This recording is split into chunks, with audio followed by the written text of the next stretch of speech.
Demikianlah firman Tuhan. Berbahagialah saudara-saudara yang mendengar firman Tuhan dan melakukannya dalam kehidupan setiap hari. Haleluya.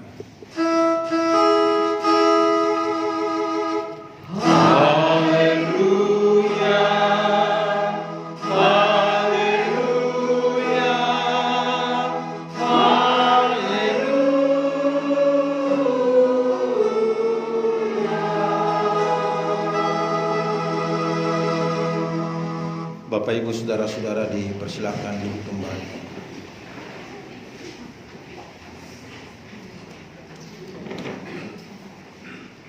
Tema khotbah kita di perayaan pencurahan Roh Kudus menceritakan perbuatan Allah yang besar yang diangkat dari Kisah Rasul 2 ayat 11 bagian akhir.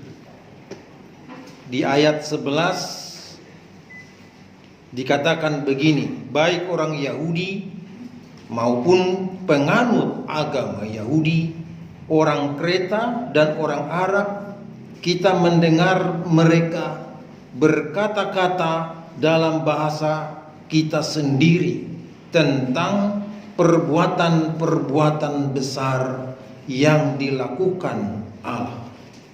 Bapak Ibu Saudaraku yang terkasih dalam Tuhan, Shalom.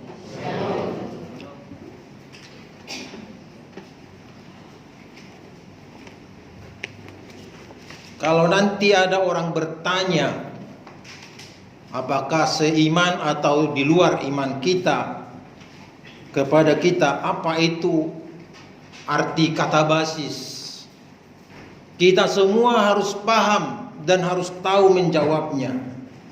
Kata basis itu ialah karya Allah bagi kita.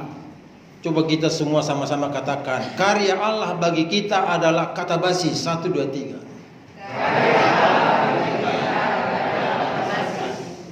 Kata basis itu bukan bahasa Indonesia dan juga bukan bahasa kita sehari-hari, tapi bahasa Yunani. Kata basis ini telah mengaudit seluruh karya Allah mulai dari kitab Kejadian sampai dengan kitab Wahyu. Tapi untuk pemberitaan firman Tuhan dalam Minggu Pentakosta, pencurahan Roh Kudus hari ini, kita melihat ada karya besar dari Allah di dalam kitab Kejadian pasal 11. Apa karya Allah di situ? Bapak Ibu Saudaraku yang kekasih di dalam Tuhan, di dalam Kejadian pasal 11 kita tadi telah membaca bahwa umat Israel membusungkan dadanya, seolah-olah mereka bisa menyamaratakan atau mensejajarkan dirinya dengan Tuhan. Mereka ingin membuat sebuah tol langit. Kalau Jokowi bisa bilang tol darat, tol laut, orang Israel itu mau bikin tol langit, yaitu Menara Babel yang dibangun dari bumi menuju tahta Allah di langit, tempatnya yang jauh sekali. Berarti kemampuan, potensi dan kesanggupan serta keahlian dari orang-orang di zaman Israel itu sudah sangat mumpuni, sudah sangat hebat. Tidak kalah hebatnya dengan zaman kita di dalam teknologi canggih saat ini. Sekarang kalau teknologi canggih, kita bisa berkomunikasi dengan orang-orang di Rusia dengan video call, Amerika, Eropa, dan semua bagian-bagian yang jauh yang tidak dapat ditempuh dengan kendaraan sepeda, mobil atau motor. Kameramen kita luar biasa hebatnya karena teknologi canggih. Tapi kita mau masuk dulu, Bapak Ibu Saudaraku yang kekasih dalam Tuhan, apa kata basis, apa karya Allah bagi kita lewat Kejadian 11 ayat 1 sampai 9 itu. Kita lihat karya Allah bagi kita ialah ketika mereka punya kesatuan, punya powerful, punya kekuatan, tapi kekuatan mereka kekuatan yang keliru, kekuatan yang salah, maka Tuhan mengkacau balaukan, Tuhan mematahkan, Tuhan tidak meridoi dan tidak merestui seluruh langkah-langkah manusia yang ingin membuat Allah itu setara dengan mereka. Bapak saudara yang kekasih dalam Tuhan, mengapa Allah kata basis berkarya bagi kita di dalam Kejadian pasal 11 ayat 1 sampai 9 itu, supaya kita di zaman sekarang ini, khususnya saat kita di momen Pentakosta, janganlah membusungkan dada, janganlah menunjukkan kearogansian kita, janganlah kita menunjukkan bahwa kita ini hebat dan mampu, janganlah kita mengatakan kepada kelompok kita, kepada komunitas kita, kepada teman sejawat kita, teman semarga kita, teman asal usul sekampung dengan kita, bahwa kita ini jago, hebat, luar biasa. Bila itu arahnya untuk menyombongkan diri, ingat mengkacau balaukan itu. Amin. Itulah karya Allah bagi kita. Allah tidak mau manusia ciptaan terbaiknya itu menyelewengkan potensinya, menyalahgunakan kemampuannya, kecakapannya, kesanggupannya, dan keahliannya. Oleh karena itu, Bapak Ibu Saudaraku yang kekasih dalam Tuhan, kita lihat ketika Allah mengkacaukan rencana-rencana bangsa Israel itu, Allah cuman bilang bahasanya diputarkan, dibelokkan. Kemudian cara mereka berkomunikasi menjadi salah paham. Misalnya pada waktu membangun Menara Babel itu, ahlinya bilang begini, kirim batu, yang dikirim kayu.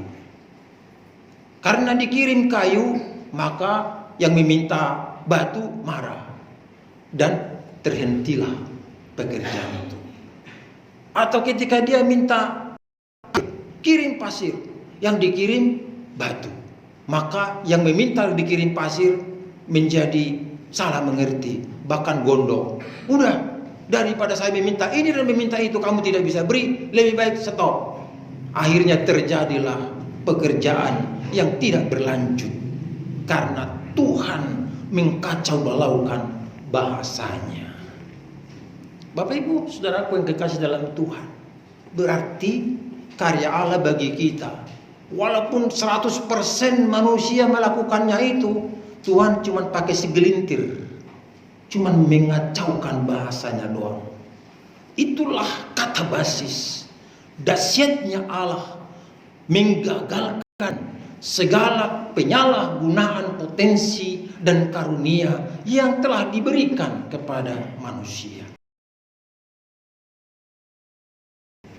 Di Kisah Rasul pasal 2 ayat 1 sampai 21, kata basis bagi kita, lihatlah, dikatakan dalam bacaan kita, berkumpulnya orang-orang saleh, orang-orang kudus.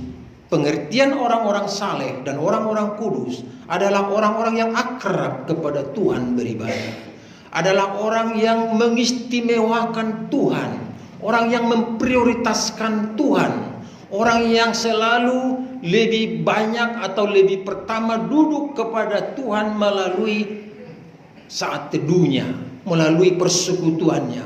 Sebelum dia beraktivitas, dia mencari Tuhan. Maka mereka disebut orang kudus dan orang saleh. Artinya mereka telah terbiasa menjaga hidupnya secara terhormat. Mereka telah terbiasa memelihara kehidupan spiritual yang menyenangkan hati Tuhan. Sehingga kata basis dari Tuhan kepada mereka ialah memenuhi hidup mereka dengan lidah-lidah seperti api. Tadi pagi sekolah minggu kita telah menerima pencurahan Roh Kudus dengan cara mereka mewarnai kertas putih jadi kertas merah lalu diikatkan di kepala mereka.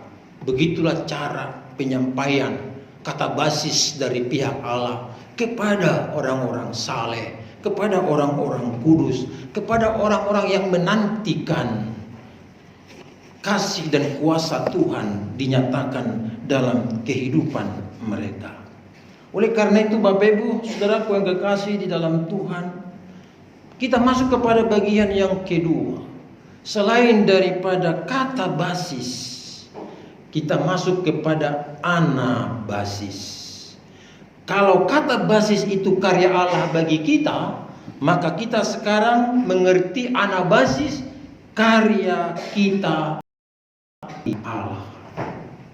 Bapak Ibu, saudaraku yang kekasih dalam Tuhan, mengapa Yesus Kristus bangkit dari maut, mengalahkan kuasa maut, dan 40 hari yang lalu menampakkan diri berulang-ulang, kemudian 10 hari persiapan, dan hari 50 hari ini, hari Pentakosta, dia datang. Tidak lagi dengan fisiknya, tapi dia datang dengan rohnya. Supaya yang didatangi itu adalah secara massal, bukan face to face lagi. Itulah hebatnya. Mengapa Roh Kudus tidak turun di satu daerah kepada individu, tetapi terjadi kepada semua orang. Tadi kita sudah baca dari berbagai latar belakang kehidupan telah ikut, bahkan di ayatnya yang ke-11, baik orang Yahudi maupun penganut agama Yahudi, orang Kreta dan orang Arab. Ini dulu orang Kreta dan orang Arab. Bapak Ibu saudaraku yang kekasih dalam Tuhan, orang Kreta ini ialah orang yang kalau disebutkan sekarang ini mafia terbesar dan terkuat di dunia adalah yang bermukim di Pulau Kreta. Dan orang-orang Italia yang sekarang ini sangat paham dengan mafia, mereka adalah jebolan-jebolannya. Tapi di dalam zaman kisah para rasul, orang-orang Kreta yang begitu ganas, yang begitu jahat, yang begitu nakal, bisa dipenuhi oleh Roh Kudus, bisa didiami oleh Roh Kudus. Apalagi orang Arab. Bapak Ibu saudaraku yang kekasih dalam Tuhan, orang Arab adalah orang yang memiliki minyak yang mengalir seperti sungai di wilayah mereka, seperti Kuwait misalnya. Itu negara-negara Arab. Mereka ini adalah negara-negara yang telah membeli teknologi yang begitu mahal. Dan akhir-akhir ini ada orang Arab membeli bodyguardnya itu beratnya 3 ton. Tapi itu adalah robot. Robot itu bisa melihat dari jarak 100 meter siapa musuh yang mengganggu bosnya. Bapak Ibu saudaraku yang kekasih dalam Tuhan, mereka yang begitu kaya raya, yang punya deposit investasi terbanyak di dunia saat ini, di Kisah Rasul dikatakan juga ikut menceritakan pekerjaan-pekerjaan Allah. Pertanyaannya,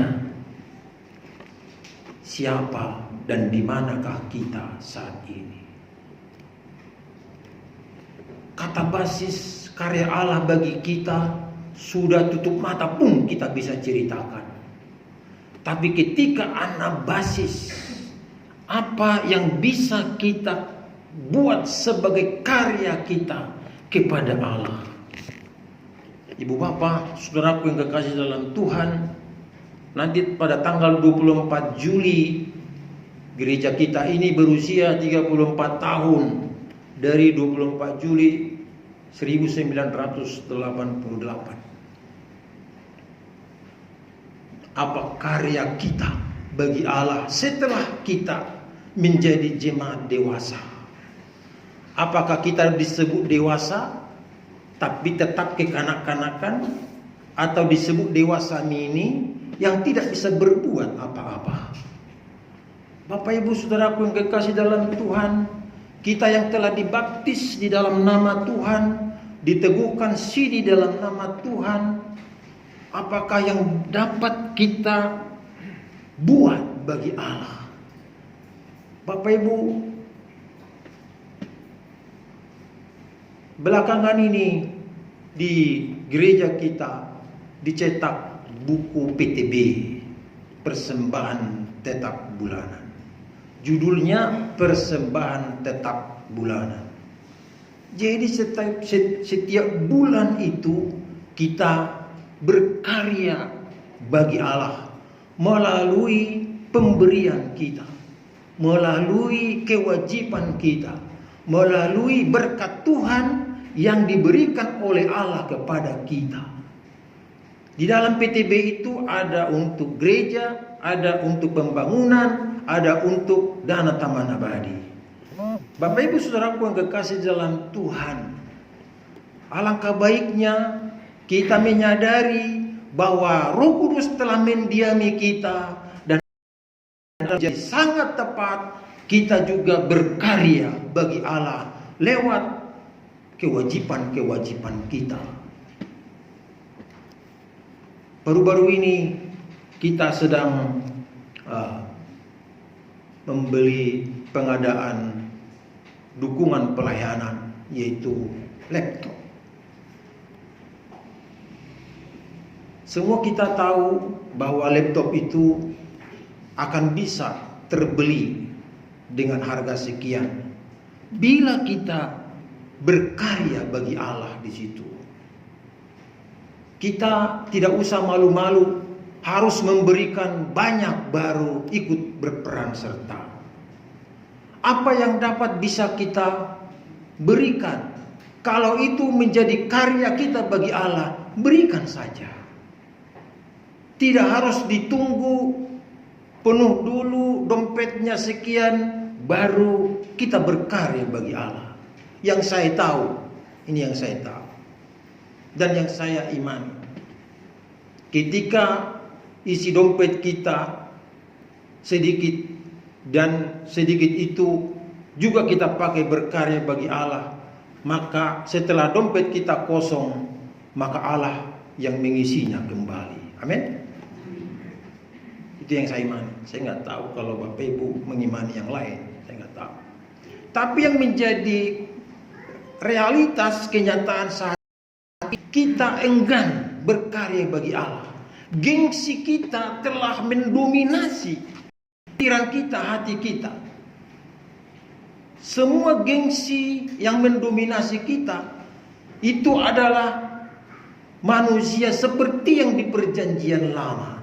Pengen tinggi tapi gengsinya luar biasa dan akhirnya dikacaukan Tuhan.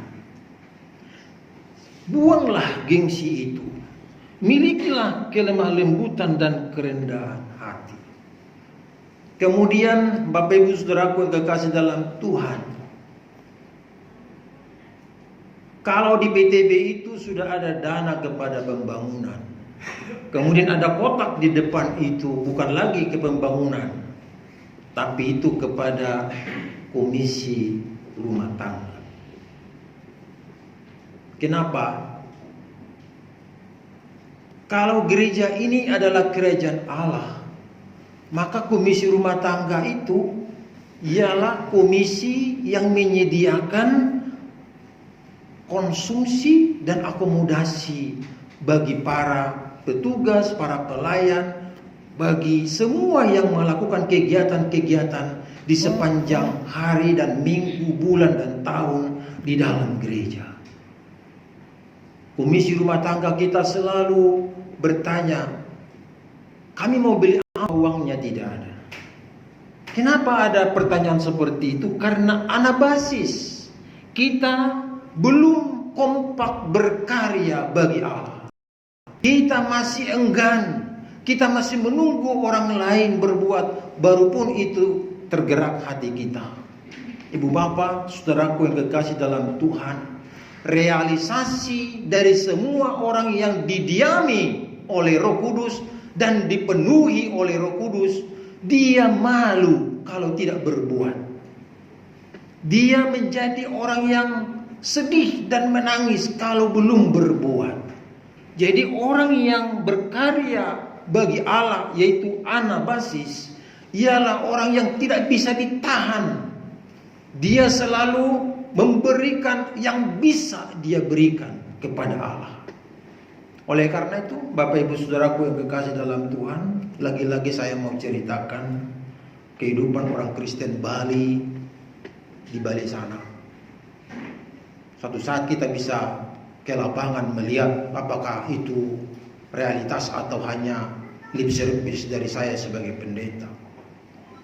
Saya melihat sendiri bahwa jemaat di sana, kalau mereka mengukir dan menjual ukirannya di pasar Bali, di ruko-ruko, kemudian di tempat-tempat stand yang sudah disiapkan oleh pemerintah, sebelum mereka pulang ke rumah, mereka selalu mampir ke gereja.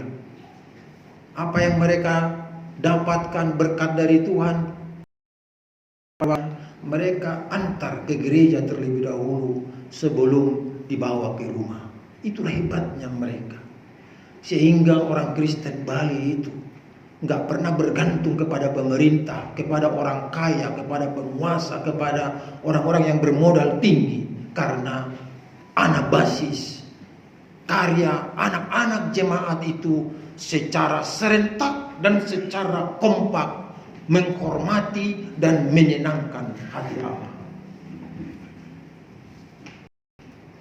Tadi sempat melirik ke kiri bahwa pelayan liturgi Nona Serli Kaviar menggunakan topi dari Papua ya. Dari Papua. Saya menggunakan topi dari barat, dari timur dan barat. Sebenarnya kami berdiri di sini sepertinya mewakili ragamnya dan majemuknya Indonesia. Maka anabasis buat kita semua, karya kita bagi Allah harus berangkat dengan budaya kita masing-masing. Bapak Ibu Saudaraku yang kekasih dalam Tuhan, jangan malu, jangan segan. Orang yang segan dan orang yang malu itu nggak dikasihi Tuhan. Tapi orang yang mau membuat Tuhan tersenyum dan berterima kasih, mereka akan dirangkulnya, mereka akan dikasihinya, mereka akan dijaganya, mereka akan diberkatinya. Orang yang anabasis, orang yang memprioritaskan karya bagi Allah, maka mereka menjadi investasi Tuhan yang terbesar di tengah-tengah dunia atau kerajaan Allah saat ini. Bila Bapak Ibu menjadi seorang investor, investasikanlah anabasis karya-karya yang baik, yang berguna bagi Allah, dan Allah menjadi memberkati kita semua. Inilah pesan khusus dan dari ibadah kita merayakan hari pencurahan Roh Kudus Pentakosta. Yang didiami dipenuhi oleh Roh Kudus mulai terus bangkit menjadi anak-anak Tuhan yang berkarya bagi Allah. Tuhan Yesus memberkati kita semua. Amin. Mari kita kembali berdiri, kita bernyanyi Kidung Kisah 745 bait pertama dan 4.